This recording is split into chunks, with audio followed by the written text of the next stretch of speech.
Hey guys, before we get started, I want to tell you about one of my favorite books of all time. It's called Age of Absurdity by Michael Foley. It's packed with philosophical ideas and deals with issues ranging from the meaning of life to the pursuit of happiness and how fulfillment eludes us as we work, love, and grow old in the 21st century. The author draws on all sorts of sources from the earliest writings to the latest in research psychology. So it's not directly related to recovery, but it's definitely entertaining and deals with some serious ideas about life in a sharp and witty way. It'll definitely get you thinking. I really can't recommend this book enough. Again, it's called Age of Absurdity by Michael Foley, and you can get it for a couple of $100 on Takealot. I've also borrowed some of its insights for this video.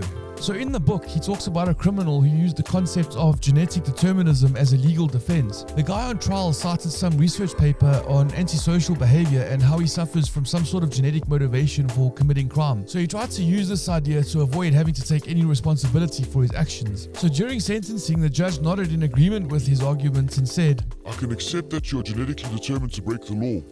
The problem is that I'm genetically determined to uphold it, so I have no choice but to impose on you the maximum sentence." So this opens the door to the topic of this video. Is it the case that in this day and age, our society has started rejecting responsibility in light of different diagnoses that will explain all of our shortcomings with a simple acronym? We can dodge having to take responsibility because our ADHD or BPD or OCD did it. It happens more often than my wife would like that I end up staring blankly into space midway through her explanation of the ups and downs that she may have encountered during her day. She knows exactly when I detach and start staring blankly at her, and she snaps her fingers and demands that I pay attention. I have to remind her that I literally have a disorder that prevents me from paying attention. Attention deficit disorder. I often find myself telling her that she needs to be more forgiving when this happens. I say that jokingly, but I wonder if sometimes it's a legitimate excuse for drifting off when she starts talking about her encounters with the other moms at the kids' school. Jean-Paul Sartre once declared that man is fully responsible for his nature and his choices. But what about my disorders? Am I not subject to the wiring of my brain that surely somehow dictates my behavior? I was at a talk a few weeks back on the study of genetics and how it applies to substance use disorder.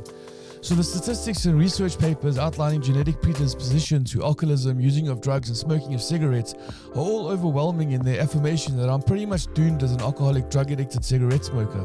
I'm constantly hearing of the discovery of new genes that determine depression, obesity, anxiety, and criminality. From this perspective, it's easy to make the claim that we cannot choose to be what we are born and therefore are not responsible for what we do. Michael Foley asks, has society started to depend on a culture of disorder addiction? So he says that it's a phenomenon caused by a deep-seated desire to avoid personal responsibility. Does everyone secretly want to be a victim and therefore actively seek out labels and diagnoses that would explain their lack of self-control and provide them with the perfect excuse not to take responsibility? Some anti-psychiatric renegades have condemned the pharmaceutical industry for practicing what's called condition branding. So this is essentially, in the eyes of the conspiracy theorist, Big Pharma's way of justifying aggressive marketing of pharmaceuticals designed to ease the symptoms of social anxiety disorder, for example, which is in the minds of the conspiracy theorists just a redesigned phrase for what was previously known as shyness. Maybe some of that is true. I'm more inclined to believe that serious conditions like social anxiety disorders are not just fancy words for shyness, and ADHD is not just a disguise for lack of discipline. These are serious conditions marked by severe disturbances in physiological, emotional, psychological, social, and interpersonal dysfunction. There are those that might rely on a diagnosis of these disorders to dodge personal responsibility, but generally speaking, when a person receives a diagnosis like the ones mentioned, it's not to be taken lightly. Mental health professionals are not all in on a grand conspiracy to help Big Pharma milk society for all it's worth. These are highly trained individuals that are generally speaking very compassionate and who want to help. They're also by no means naive or enabling. They are pros and they know what they're doing, and they wouldn't prescribe a course of action or treatment if it wasn't going to make an impact in the right direction. There is a branch of psychology known as Evolutionary Psychology. The theory is that behavior is determined by the brain having evolved in certain ways as a result of natural selection over millions of years. Maybe the fact that I don't pay attention very well is because my ancestors needed to constantly be on the lookout for new opportunities, and paying too much attention to one thing would get them into some sort of bind while they were running around dodging wild animals. Now I'm stuck with that hard wiring trying to make my way through a modern world that's evolved for something entirely different. Who knows? Either way, I have a problem. Many neuroscientists believe that the brain, although hardwired in certain ways, is incredibly plastic. So in other words, it's constantly rewiring itself throughout a person's lifetime in response to experience. They believe that almost any form of persistent activity produces new brain configurations. Musicians who play stringed instruments have larger brain maps for the left hand. Taxi drivers have larger hippocampi, the area that stores spatial information. Experienced meditators have bigger and thicker prefrontal cortices, the part of of the brain that's responsible for attention and concentration. This also gives credence to Malcolm Gladwell's idea that 10,000 hours is the optimal period for mastering a given practice. The brain just has no other choice but to rewire itself through a 10,000 hour process of refining a given practice. The bad news is that less desirable activities, anxieties, obsessions, compulsions, addictions, and bad habits also develop their own dedicated brain networks, which become very efficient, self-sustaining, and difficult to change. This is essentially what is meant by the disease model of addiction. If you spend enough time mastering the art of rewiring your brain through the use of chemicals and bad behavior, you're going to have a hard time getting your life back in order when you reach your rock bottom. So the idea that there are chemical imbalances in the brain, the supposed cause of disorders, may be a confusion of cause and effect. If certain chemical brain states correlate with behavior, it may be the behavior that has produced the states rather than the other way around. This is why many child psychiatrists advocate medication for childhood ADHD. If you start off with a brain that is wired for a deficit in attention, then through the careful use of psychiatric medication and therapy, a child can pay enough attention that their schooling career won't necessarily be marked by a deep sense of feeling stupid and incredibly useless. The combination of medication and the experiences will have their brains rewired for normal functioning in a society by the time they're adults. The impulsivity, which is a hallmark of ADHD, should be reined in enough so that they dodge the impulse to gravitate towards substance abuse and other dangerous behaviors. And even if they do experiment with illegal stimulants, their brains will, at that point, be wired so differently that they don't feel the need to self-medicate.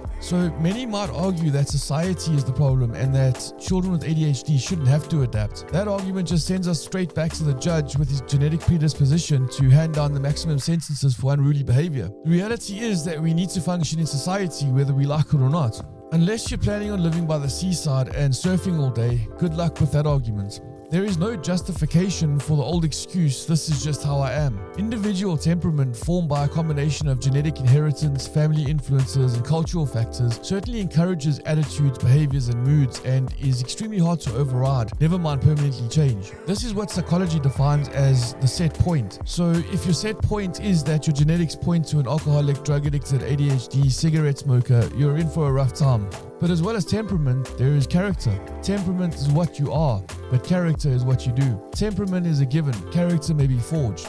We can choose to oppose the dictates of temperament, and if we act differently in a certain way for long enough, the new behavior will establish its own brain connections. As Hamlet says to his weak mother, use, almost, can change the stamp of nature.